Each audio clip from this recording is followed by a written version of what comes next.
전기화학공업 전기화학공업 교재로 두 가지 교재를 선택해 보았어요. 제가 알기론 그 경일대학교 일반화학 그렇죠. 1학년 때 그 전기화학 파트를 거의 배우지 않았다고 제가 알고 있어요. 그래서 이번 기회에 전기화학에 대해 기본기를 닦을 겸 지금 학생들이 가지고 있는 레이몬드 창 일반화학 12판 중에서 제 18장 전기화학 파트를 먼저 공부하도록 하겠습니다. 그리고 이 전기화학 파트가 일반화학 전기화학 파트가 끝난 후에 저기 그 밑에 보시다시피 전자이동의 화학 전기화학 입문이라는 도서출판 아진에서 나온 이 책을 가지고 같이 공부하도록 하겠습니다. 전기화학이라는 학문이 조금 많이 복잡하고 많이 어렵고 복합적인 학문이라서 다른 책도 좀 알아보긴 했는데 이 책이 가장 기본기를 많이 다루고 있고 같이 공부하면서 잘 소화할 수 있을 것 같아가지고 이 책을 하게 됐습니다. 근데 이 책을 구입을 해야 되는데 책이 좀 얇습니다. 얇고 한 권을 좀 구입하는 게 좀 좋을 것 같고, 네이버에서 이렇게 전자이동의 화학이라고 치면 이 책이 나오는데 재고가 없다고 나와요. 그래서 여기 밑에 이 주소가 아진 출판사거든요. 여기에 들어가서 보면 구입할 수 있을 겁니다. 그래서 아직은 모르겠어요. 이 코로나가 잠잠해지면 이게 3월 16일부터 2주간 이제 동영상 강의를 해야 되니까 그 뒤에 이 책을 나갈 수 있을까? 아니면 그 전에 나갈 수 있을까 모르겠는데 일단은 책 하나 사는 걸로 좀 생각해 두시고, 일단은 지금은 일반화학 제12판 중에서 제18장 전기화학 파트를 먼저 공부해 보도록 하겠습니다. 네. 그래서 먼저 이제 전기화학이라는 것에 대해서 좀 응용 분야를 몇 가지 좀 소개를 드리고 싶어서 이렇게 만들었는데요. 보시다시피 물의 전기 분해를 통해서 이제 수소를 생산하는 이 하이드로겐 제너레이터, 여기에서 이제 전기화학이 응용되고 있습니다. 그러면 이 물을 수소와 산소로 이거 원자 개수 맞춰야 되죠? 알고 있죠? 두 개, 여기 두 개. 그러면 여기 네 개고 여기 산소 두 개, 네 개, 두 개. 아시죠? 그러니까 이 물에서 수소와 산소로 분해되는 이 반응이 비자발적인 반응이에요. 비자발적이다 라는 말은 이 반응을 진행하기 위해서 어떠한 에너지가 가해져야만 한다. 그래서 여기에서는 전기 에너지를 가해서 이 물 분자를 수소와 산소로 분해해서 우리가 원하는 수소 가스를 얻는 겁니다. 옆에서 이제 그림을 보면 제가 설명했듯이 이 물 분자가 전기 에너지, 즉 전기 분해에 의해서 수소 두 분자, 산소 두 분자를 생산하게 됩니다. 그래서 여기 그림을 보시면 한쪽은 unhide, 한쪽은 get-tired. 그래서 이쪽에 수소가 포집이 돼서 이렇게 탱크로 가고 이렇게 하고. 네. 그래서 전기화학이 응용되고 있는 분야가 첫 번째로 이제 하이드로겐 제너레이터. 그리고 이제 두 번째로는 이제 용액의 pH 측정을 할 수 있는 pH 미터. pH 미터라고 하죠. pH 미터. 요 pH 미터는 여기는 이제 바디 기계고, 이제 요것이 pH 일렉트로드거든요. 일렉트로드. 그러니까 우리가 알지 못하는 어떤 미지의 산이나 뭐 염기, 그러니까 뭐 어떤 뭐 수용액, 용액에 요 pH 미터를 이렇게 담그면 여기서 숫자가 이렇게 뜨죠. 아마 우리 화학공학 그 기기실에 혹시 있을지 모르겠네요. 그렇게 많이 비싸지 않는 장비라서, 그리고 많이도 쓰고. 근데 여기서 가장 중요한 것은 요 pH 일렉트로드의 요 끝부분, 요 끝부분으로 이제 여기 용액에 있는 이제 산, 그거를 이제 딕테이션 하게 되거든요. 나중에 뭐 더 자세히 배울 수 있는 기회가 있을 겁니다. 그래서 간단하게 설명을 하면, 여기가 이제 그 용액이고, 요게 이제 요 끝부분이에요. 그래서 요게 이제 반투막인데, 요 반투막에 이제 H 플러스를 이제 왔다 갔다 하면서 뭐 여기서 이제 딕테이션을 해서 이렇게 용액의 pH를 측정을 한 겁니다. 뭐 일반화학이지만 좀 언급하고 싶은 게 pH라고. 요게 그 수식이 어떻게 되죠? 마이너스 로그 수소이온 농도. 그쵸? 여기서 pH가 작다. 그러면 산도가 높다. pH가 높다. 산도가 낮다. 즉 염기도가 증가한다. 그거죠? 다 아시는데 그냥 한번 뭐 리마인드 할 겸 해서 했습니다. 그래서 이것도 있고, 그러면 이제 요게 로그의 함수니까 이제 pH2와 pH3은 요거는 산도가 얼마나 차이 날 거예요. pH2랑 pH3이랑 이 수식에 대입을 해봐요. 그러면 pH2는 마이너스 로그 H 플러스, 이 로그는 밑이 12인 로그이기 때문에 H 플러스는 10의 마이너스 2승이고, 또 pH3은 마이너스 로그 H 플러스이기 때문에 pH3은 10의 마이너스 3이죠. 즉 요거는 100분의 1, 여기는 1000분의 1. 그러니까 pH2는 pH3의 10배가 수소이온 농도가 큰 거죠. 그러니까 그리고 또 pH4랑은 100배 뭐 이렇게. 그죠?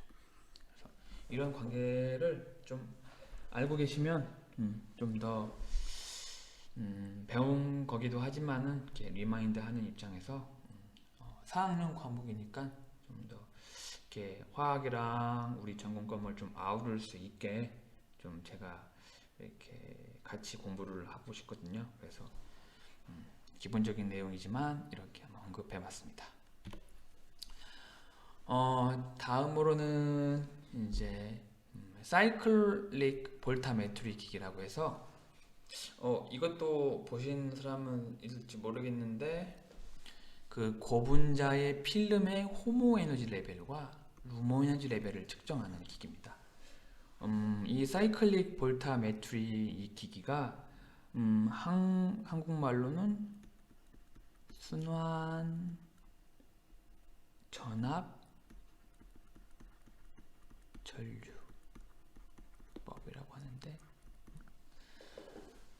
여기서 제가 어디 그 어떤 한 논문에 어떤 이게 전도성 고분자인데, 네, 전도성 고분자인데 이게 알고 요 고분자의 호모 에너지와 루모 에너지 레벨을 이 사이클릭 볼타메트리, 즉 줄여서 CV라고도 많이 해요. CV. 그래서 보시면 여기는 전해질, 전해질이고 제가 많이 좀 써봤는데 이 용매는 아세토나이트릴이에요. 아세토나이트릴 하고, 제가 여기 들어가는 전해질의 어떤 케미칼은 제가 지금 잠깐 생각이 안 나는데 나중에 추후에 제가 뭐 설명할 기회가 있다면 제가 좀 더 자세히 알려드리고, 그래서 여기에 기준 전극, 카운터 전극, 워킹 전극이 있습니다. 그래서 요 워킹 전극이 이렇게 생겼는데, 지금 이거예요. 이렇게 생겼는데 요 끝부분에 이렇게 돼가지고 이렇게 카본 전극으로 돼 있어요. 아이고, 제가 좀 잘못 그렸는데 이게 펜으로 알다시피 여기서 이렇게 돼 있죠. 여기 좀 이렇게 카본으로 이렇게 전극이 이렇게 돼 있어요. 이렇게 여기 들어가 있어요. 그래서 요거를 이렇게 뒤집어 봐서 보면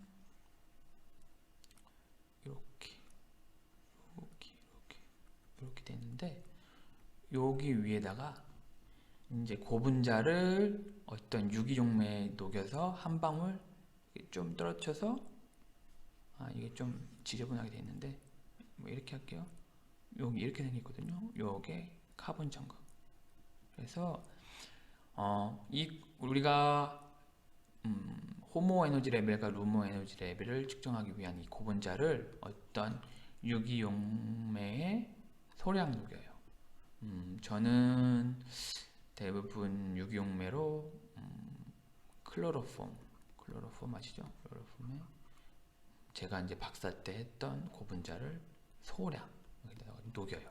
그래서 이거를 여기 한 방울 이렇게 떨어뜨려요. 떨어뜨려서 여기에 이렇게 전부 다 이렇게 커버를 하고, 그 좀 바람을 블로어라고 해서 블로어, 이걸로 여기를 살살살 불러가지고 이 용매를 날려요. 그 클로로폼이 BP 아시죠? BP 보일링 포인트. 요게 되게 낮아요. 제 생각으로는 65도인가? 그리고 되게 휘발성이 강해요. 그래서 요 블로어로 살살 해가지고 요 전극 이 부분을 이렇게 커버를 해요. 그래서 다시 여기를 이렇게 집어넣어서 다음과 같은 이런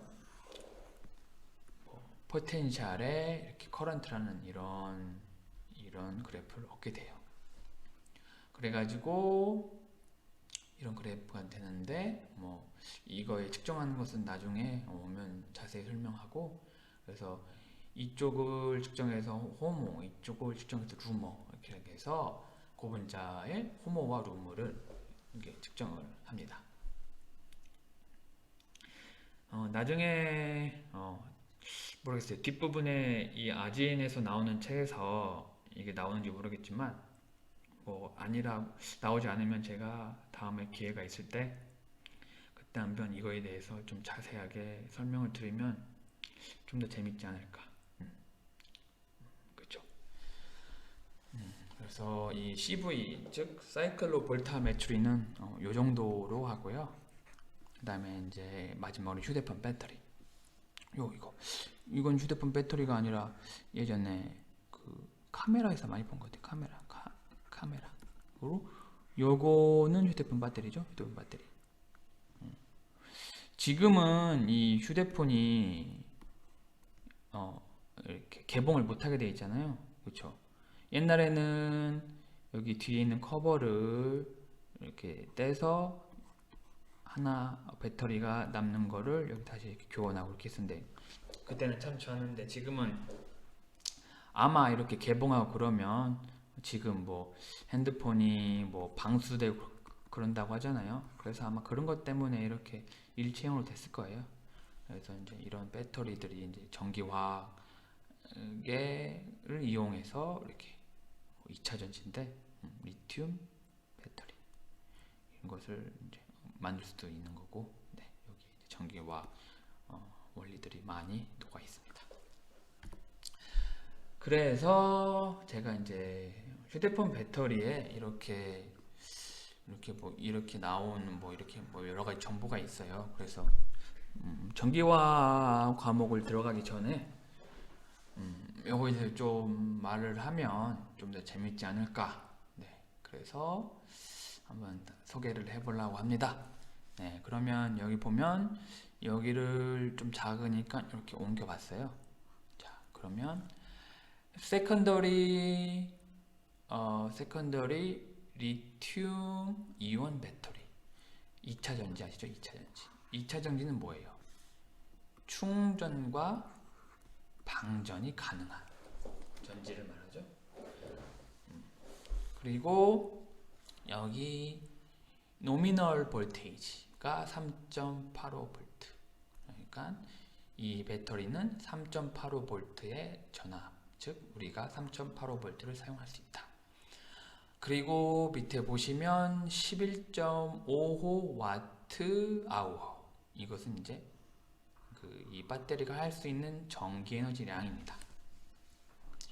그리고 밑에 이제 차지 볼테이지가 4.4V예요. 우리가 사용하는 그 전압은 3.85V인데 이거를 이 배터리를 충전시키려면 그보다 더 많은 볼테이지를 가해야 충전이 됩니다. 네.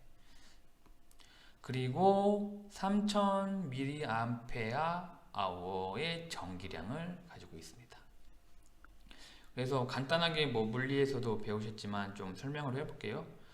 그 와트아워는 이제 1의 단위죠. 그래서 이제 전기 에너지량인데, 이 와트아워는 전하량, 즉 미리 암페어 아워 곱하기 전압. 여기서 해서 이렇게 구할 수가 있는데, 여기서 11.5와트 아워가 어떻게 나왔냐 보면, 여기 전하량인 3000mAh와 아워 곱하기 3.85V 하며 이렇게 나옵니다. 네. 여기서 단위 환산해서 한번 계산을 한번 해보세요. 여기 여기 와트는 줄 퍼 세크,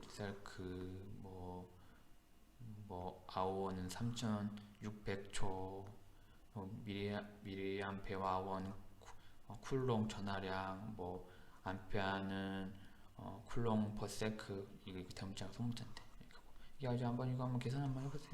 네, 그래서 이 휴대폰 배터리는 11.55와트/아워의 전기 에너지를 일을 할 수 있다. 그리고 전기량은 이 정도 된다. 네, 그래서 이제 제 18장 전기화 일반화학 레이먼드 창 12장 네, 이제 시작을 하겠습니다. 그래도 잠깐 끊고 하는 게 좀 좋겠죠? 그래서 잠깐 끊고 하겠습니다.